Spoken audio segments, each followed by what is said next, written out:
Item ಯಾವುದೇ ಇರಲಿ try ಮಾಡಿ ಆಚಿ ಚಿಕನ್ ಮಸಾಲಾ. ಆಚಿ ಚಿಕನ್ ಮಸಾಲಾ. ಈ ಸಂದರ್ಭದಲ್ಲಿ ಬೆಂಗಳೂರು ಅಭಿವೃದ್ಧಿ ಖಾತೆ ಬಿಟ್ಟು ಬೇರೆ ಕೇಳಿ, ನಿಮ್ಗೆ ಯಾವ ಖಾತೆ ಬೇಕೋ ಅದನ್ನ ಕೊಡ್ತೇವೆ, ಆದರೆ ಬೆಂಗಳೂರು ಅಭಿವೃದ್ಧಿ ಖಾತೆ ಅನ್ನೋದನ್ನ ಬಿಟ್ಟು ಬಿಡಿ ಅಂತ ಕೇಳಿದಾರಂತೆ ಸುರ್ಜೇವಾಲಾ.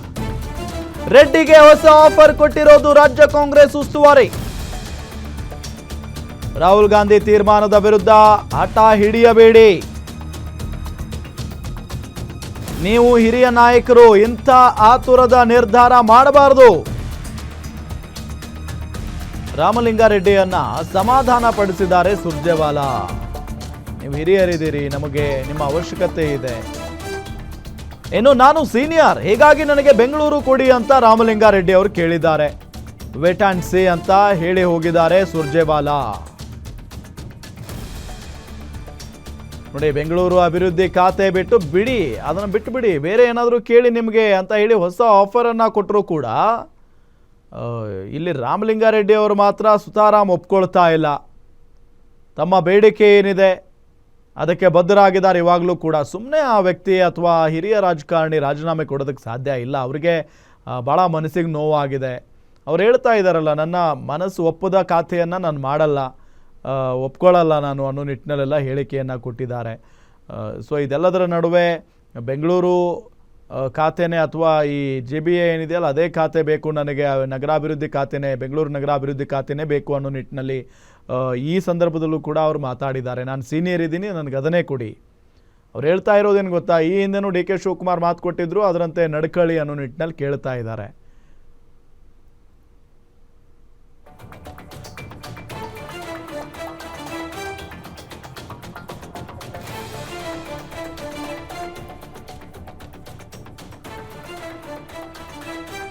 ಸೊ ಭಾಳಷ್ಟು ಕುತೂಹಲ ಅಂತೂ ಇದ್ದೇ ಇದೆ. ರಾಮಲಿಂಗಾರೆಡ್ಡಿ ಅವರು ಏನು ಮಾಡ್ತಾರೆ ನೋಡಿ. ಈಗ ಸ್ವತಃ DK ಶಿವಕುಮಾರ್ ಅವರು ಕೂಡ ಮಾತನಾಡಿದ್ದಾರೆ ಮುಖ್ಯಮಂತ್ರಿಗಳಾಗಿ. ಅದಾದ ನಂತರ ರಾಜ್ಯ ಕಾಂಗ್ರೆಸ್ ಉಸ್ತುವಾರಿ ಆಗಿರುವಂಥ ಸುರ್ಜೇವಾಲಾ ಅವರು ಕೂಡ 1-to-1 ಮಾತಾಡಿದ್ದಾರೆ. ಯಾಕೆ ಇಷ್ಟೊಂದು ಗೊಂದಲ ಮಾಡ್ಕೊಳ್ತಾ ಇದ್ದೀರಿ, ಜೊತೆಗೆ ಈಗ ಸಚಿವರಾಗಿದ್ದೀರಿ ಅನ್ನೋ ನಿಟ್ಟಿನಲ್ಲೆಲ್ಲ ಹೇಳಿದ್ದಾರೆ. ನೆನ್ನೆ ಯಾರಿಗೂ ಸಿಕ್ಕಿಲ್ಲ. ಆಮೇಲೆ ಸುರ್ಜೇವಾಲಾ ಅವರು ಫೋನ್ ಮಾಡಿದ್ದೆ ನೆನ್ನೆ, ನಾನು ನಾಳೆ ಬರ್ತೀನಿ ಅಂತ ಹೇಳಿದ್ದೆ. ಬೆಳಿಗ್ಗೆ ಹೋಗಿ ಭೇಟಿ ಮಾಡಿಕೊಂಡು ಬಂದೆ. ನೆನ್ನೆ ಶಿವಕುಮಾರ್ ಅವರು ನಾನು ಮನೆಗೆ ಬರ್ತೀನಿ ಅಂದರು, ಆಮೇಲೆ ನಾನು ಮನೇಲಿ ಇರಲಿಲ್ಲ. ಆಮೇಲೆ ಅಲ್ಲಿ ಹೋಟ್ಲಲ್ಲಿ ಮೀಟ್ ಮಾಡಿದ್ವಿ, ಎಲ್ಲ ವಿಚಾರ ಮಾತಾಡಿದ್ದೀವಿ. ಮತ್ತು ಇವತ್ತು ಕೂಡ ನೆನ್ನೆ ಏನೇನು ಮಾತಾಡಿದೆ ಅಂತ ಅದನ್ನೆಲ್ಲ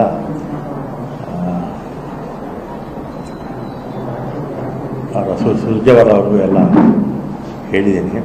ಮತ್ತು ಹರಿಪ್ರಸಾದ್ ಅವರು ಫೋನ್ ಮಾಡಿದರು, ನಾವೆಲ್ಲ ಜೊತೆಲಿ ಓದ್ತಾರಲ್ವ. ಮತ್ತು ಈಗ CM ಸುರ್ಜೇವಾಲಾ ಅವರು ಭೇಟಿ ಮಾಡಿರ್ತಾರೆ. ನಿನ್ನೆ ನಾವೇನು ಮಾತಾಡಿದ್ವಿ, ಮತ್ತು ಅವರು ಈಗ ಮಾತಾಡ್ತಾರೆ. ನೋಡೋಣ, ಅದಾದಮೇಲೆ ಏನು ತೀರ್ಮಾನ ತಗೊಳ್ತಾರೆ ನೋಡೋಣ. ಇಬ್ಬರು ಹೇಳೋದಾದ್ರೆ ರಾಜೀನಾಮೆ ಅಕ್ಸೆಪ್ಟ್ ಮಾಡ್ಕೊಳಕ್ಕಾಗಲ್ಲ ಅಂತ ಹೇಳ್ತಾರೆ. ರಾಜೀನಾಮೆ ವಾಪಸ್ ತಗೊಳ್ಳಿ ಅಂತ ಸುರ್ಜೇವಾಲಾ ಮನವಿ ಮಾಡಿದ್ದಾರೆ. ಇಬ್ಬರು ಹೇಳ್ತಾರೆ ರಾಜೀನಾಮೆ ಅಕ್ಸೆಪ್ಟ್ ಮಾಡಲ್ಲ ನಿಮ್ಮದು ಅಂತ. ಸುರ್ಜೇವಾಲಾ ಜೊತೆ 20 ನಿಮಿಷ ಮಾತುಕತೆ ನಡೆಸಿದ್ರಿ, ಅದೇನಾದರೂ ಬೇರೆ ಏನಾದ್ರು ಭರವಸೆಗಳನ್ನ ಇಲ್ಲ. CM ನಿನ್ನೆ ನಾನು CM ಮಾತಾಡಿದ್ದೀನಿ. ಆಮೇಲೆ ನೀವು ನಿನ್ನೆ ನಾವೇನು ಮಾತಾಡಿದ್ವಿ ಅದನ್ನು ನೀವು ಬರ್ತಾರಲ್ಲ ಅವ್ರ ಹತ್ರ ಮಾತಾಡಿ ಅಂತ ಹೇಳಿದ್ದು ಅಷ್ಟೇ. ಬದಲಾವಣೆ ಇಲ್ಲ, ಅವರಿಬ್ಬರು ಮೀಟ್ ಮಾಡ್ತಾರೆ.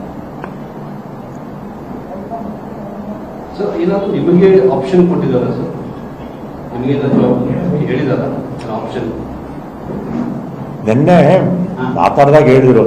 ಆಮೇಲೆ ನನ್ನ ವ್ಯೂಸು ನಾನು ಹೇಳಿದ್ದೆ, ಅದು ನಿಮಗೆಲ್ಲ ಗೊತ್ತಿತ್ತಲ್ಲ ಎಲ್ಲ, ನಾನೇನು ಕೇಳೋಕ್ಕೆ ಹೋಗಿರಲಿಲ್ಲ. ಅವರೇ ಆಫರ್ ಮಾಡಿದ್ರು. ಆಮೇಲೆ ಅನಿವಾರ್ಯ ಕಾರಣಗಳಿಂದ ಬದಲಾವಣೆ ಆಯಿತು. ನಾನು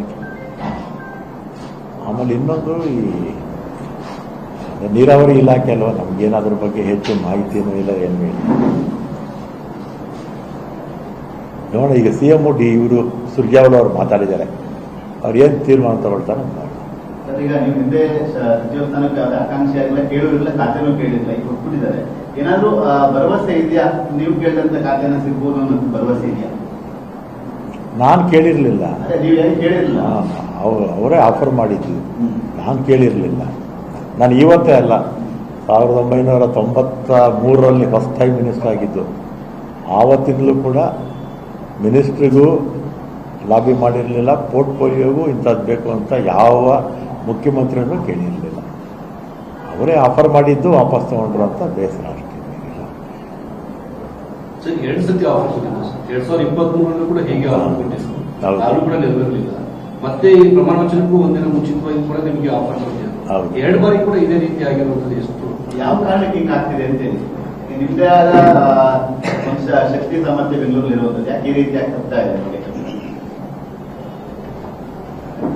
ಯಾವ ಕಾರಣಕ್ಕೋಸ್ಕರ ಹಿಂಗೆ ನೀವು ಯಾವುದೇ ಆಕಾಂಕ್ಷಿ ಎಲ್ಲ ಅವರೇ ಕೊಡ್ತೀವಿ ಮಾತು ಕೊಟ್ಟಿದ್ರು ಕೂಡ 2 ಬಾರಿ ಕೈ ತಪ್ಪಿ ಯಾವ ಕಾರಣಕ್ಕೆ ಅಂತ ಅದು ಯಾಕೆ ಅದೆಲ್ಲ ಹಳೆ ಕತೆ ಬಿಡಿ, ಏನೇನೋ ಆಗಿದೆ. ಸರ್ ಈಗ ಏನಾದ್ರು ಈಗ ಸುರ್ಜೇವಾಲ ಅವರು ಡಿ.ಕೆ. ಮುಖ್ಯಮಂತ್ರಿಗಳು ಮಾತುಕತೆ ನಡೆಸಿದ್ದಾರೆ, ಮೀಟಿಂಗ್ ಮಾಡಿದ್ದಾರೆ, ಒಂದು ಪಾಸಿಟಿವ್ ರೆಸ್ಪಾನ್ಸ್ ಬರುತ್ತೆ ಅನ್ನೋ ನಿರೀಕ್ಷೆ ಇದೆಯಾ? ಗೊತ್ತಿಲ್ಲ, ಈಗ ಫೋನ್ ಮಾಡ್ತೀನಿ. ಹೈಕಮಾಂಡ್ ನಾಯಕರು ಯಾರಾದ್ರೂ ಫೋನ್ ಮಾಡಿದ್ರೆ ಸರ್? ಫೋನ್ ಮಾಡ್ತೀನಿ. ಇಬ್ರು ಇಲ್ಲಪ್ಪ ರಾಜೀನಾಮೆ ಅಕ್ಸೆಪ್ಟ್ ಮಾಡ್ಕೊಳಕ್ ಆಗಲ್ಲ ಅಂತಾನೆ ಹೇಳ್ಬಿಟ್ರು ನೇರವಾಗಿ. ಆದರೆ ನನ್ನ ಅಭಿಪ್ರಾಯ ನಾನು ಹೇಳಿದ್ದೀನಿ, ಹೇಳಿ ಬಂದಿದ್ದೀನಿ. ಈಗ ಅಂದ್ರೆ ಅವರ ಹೈಕಮಾಂಡ್ ನಾಯಕರು ಡಿ.ಕೆ. ಶಿವಕುಮಾರ್ ಅವರ ನಿರ್ಧಾರದ ಮೇಲೆ ನಿಮ್ಮ ಅಂತಿಮ ನಿರ್ಧಾರ ಆಗ ಪ್ರಕಟ ಆಗುತ್ತೆ. ಅಲ್ಲ, ಅವ್ರ ನಿರ್ಧಾರದ ಮೇಲೆ ನೀವು ನೆಕ್ಸ್ಟ್ ಪ್ಲಾನ್ ಮಾಡ್ತೀರಿ, ಏನ್ ಮಾಡ್ಬೇಕು ನೆಕ್ಸ್ಟ್? ಅಲ್ಲ, ಈಗ ಡಿಸ್ಕಸ್ ಮಾಡಿರ್ತಾರೆ, ನೋಡೋಣ ಏನಾಗುತ್ತೆ. ಎಲ್ಲ ಪಾಸಿಟಿವ್ ಆಗಿರೋಣ, ಯಾಕೆ ನೆಗೆಟಿವ್ ಆಗಿರ್ಬೇಕು? ಅದೇ ಅದೇ ಅದೇ ಬೆಂಗಳೂರು ಖಾತೆನ ನಿಮಗೆ ಕೊಡದೇ ಇದ್ರೆ ಯಾವ ರೀತಿ ಸಮಸ್ಯೆ ಆಗುತ್ತೆ ಅಂತ ಎಲ್ಲಾ ಪಕ್ಷಗಳಿಗೂ ಗೊತ್ತಿದೆ. ಸರ್, ಈಗ ನೀರಾವರಿ ಖಾತೆ ಜೊತೆಗೆ ಇನ್ನೊಂದು ಅಡಿಷನಲ್ ಖಾತೆ ಕೊಡ್ತಾರೆ ಅನ್ನೋ ಚರ್ಚೆ ಇದೆ. ಆ ತರ ಓಕೆನಾ ಸರ್? ಅದ್ರ ಬಗ್ಗೆ ಏನು ಮಾತಾಡಲ್ಲ. ಸರ್, ಈಗ ನೇರ ಪ್ರಶ್ನೆ ಸರ್. ಈಗ ಹೆಚ್ಚುವರಿ ಖಾತೆ ಕೊಡ್ತೀವಿ ಅಂತಂದ್ರೆ ಮುಂದುವರಿತೀರಾ ಇಲ್ಲ ನಿಮ್ಮ ರಾಜೀನಾಮೆ ಕೊಟ್ಟಿರೋ ಸ್ಟ್ಯಾಂಡಿಗೆ ರಾಮಲಿಂಗ ರೆಡ್ಡಿ ಅವರು ಭದ್ರಾಗಿರ್ತಾರ ಅಂತ? ಅದ್ರ ಬಗ್ಗೆ ಏನು ಮಾತಾಡಲ್ಲ. ಒಂದಷ್ಟು ಜನ ಸಚಿವರು ಕೂಡ ನಿಮ್ ಪರವಾಗಿ ಬ್ಯಾಟ್ ಬೀಸ್ತಿದ್ದಾರೆ ಸರ್.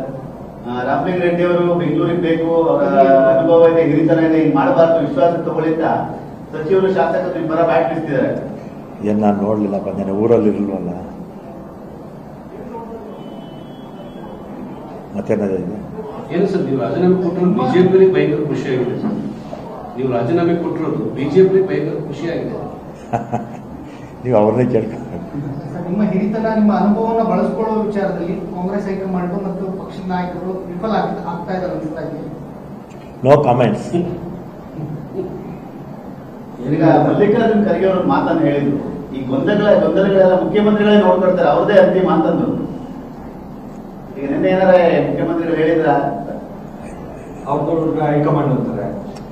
ಈಗ ಅಲ್ಲಿ ಯಾವ ಯಾವ ಹಂತದಲ್ಲಿ ಏನೇನಾಯಿತು ಅಂತ ನಮಗೂ ಗೊತ್ತಿಲ್ಲ ಅಲ್ವಾ. ನಾವು ನೋಡದೇ ಇರೋದನ್ನ ಊಹೆ ಮಾಡ್ಕೊಂಡು ಹೆಂಗೆ ಮಾತಾಡೋದು? ನಾವು ಯಾರನ್ನೂ ಬ್ಲೇಮ್ ಮಾಡೋಕ್ಕಾಗಲ್ಲ.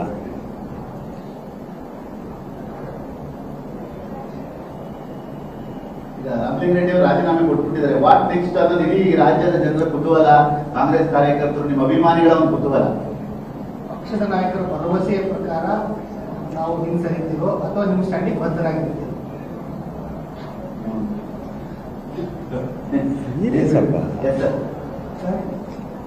ಅದನ್ನು ಕ್ರಾಸ್ ಕ್ವಶನ್ಸ್ ಎಲ್ಲ ಹಾಕ್ಬಾರ್ದು.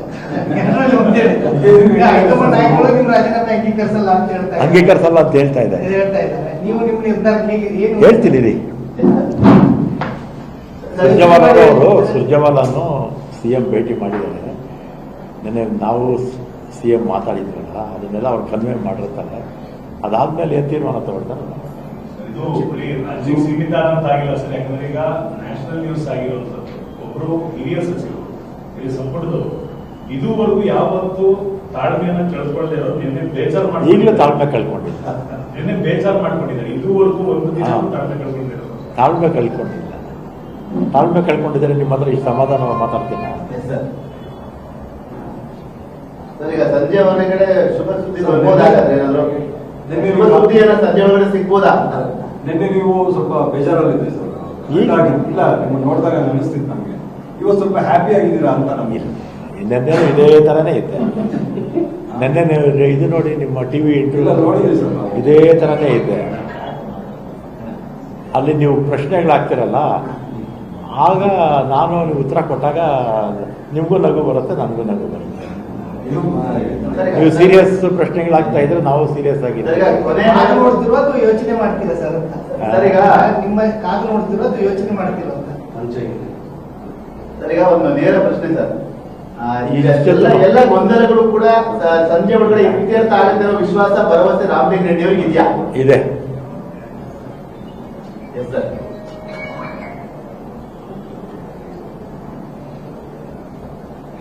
Yes sir. ಮತ್ತೆ ಭೇಟಿ ಆಗ್ತೀರಾ ಹೆಂಗೆ ಸರ್ ಅವ್ರನ್ನ, ಸುರ್ಜೇವಾಲಾ ಅಥವಾ ಸಿಎಂ ಅವ್ರನ್ನ? ಈಗ ಅವರಿಬ್ಬರು ಭೇಟಿ ಆದ್ಮೇಲೆ ಆಗಿದೆ ಸರ್, ಭೇಟಿ ಸಿಗ್ತೀನಿ ಅಂತ ಹೇಳಿದ್ರು. ಹಾ. ಅವ್ರು ಫೋನ್ ಮಾಡಿದ್ರೆ ನೀವು ನನ್ನ ಹಿಂದೆ ಬರೋಕ್ಕೆ ಹೋಗಬೇಡಿ, ಅಲ್ಲಿವರೆಗೂ ನಾನೇ ಹೇಳ್ತೀನಿ. ಇಲ್ಲ ಸರ್, ಅಲ್ಲೇ ಸಿಗ್ತೀನಿ. ಅಲ್ಲೂ ಬೇಡ, ಇಲ್ಲೇ ಇರುತ್ತೆ. ನೇರ ನಿಮ್ ಹಿಂದೆ ಬರೋಲ್ಲ, ಅಲ್ಲೇ ಬಂದು ಡೈರೆಕ್ಟ್. ಏನಿಲ್ಲ ಸರ್, ನಿಮ್ಮ ಮೇಲೆ ಪ್ರೀತಿ ಇದೆ. Yes sir. Thank you sir. ಮನಸ್ಸಾಗಿ ಇಲ್ಲ